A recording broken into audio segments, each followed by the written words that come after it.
অন্তর্বর্তীকালীন সরকার, এটা হাতে খুব বেশি সময় নেই। আমরা অলরেডি 7 মাস পার করে এসেছি। আমরা বলছি ডিসেম্বরে নির্বাচন হবে।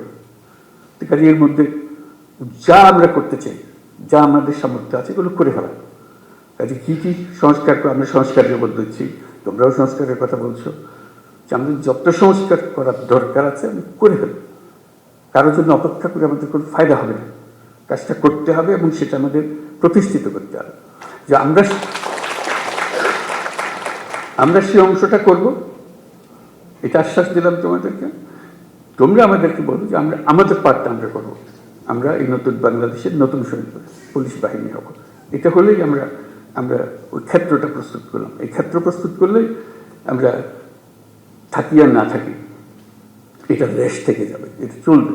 অন্যরা মনে করবে যে না এটা সুন্দর চলছে, এটা চলতে থাকবে, সেই জিনিসটা করে। যেহেতু নির্বাচন আসছে, নানা রকমের সমস্যা হবে, নানা রকম চাপ আসবে, সবাই ডেসপারেট হয়ে যাবে, আমার ক্যান্ডিডেটকে জেতাতে হবে, ওর ক্যান্ডিডেটকে জেতাতে হবে।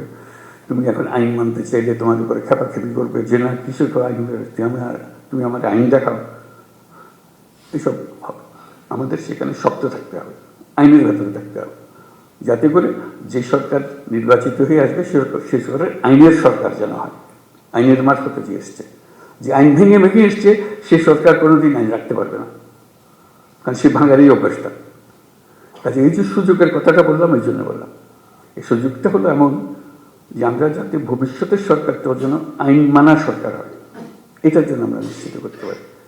সেটারও দায়িত্ব তোমাদের হাতে, যেহেতু নির্বাচনটা তোমাদের হাত দিয়ে হবে। কারো কথা মানার দরকার নাই, না অন্তর্বর্তীকালীন সরকার, না অন্য সরকার যারা নির্বাচন করছে তাদের বিষয়ে কারো কথা বলতে।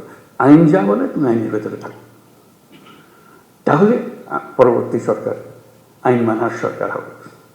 আর যদি বলছি হ্যাঁ ওরা কি আছে, ওরা তো আসতেছে, ওদের হুতুম মানুষ ছাড়া আমরা কি করব, তাহলে আমরা অন্যদিকে চলে গেলাম।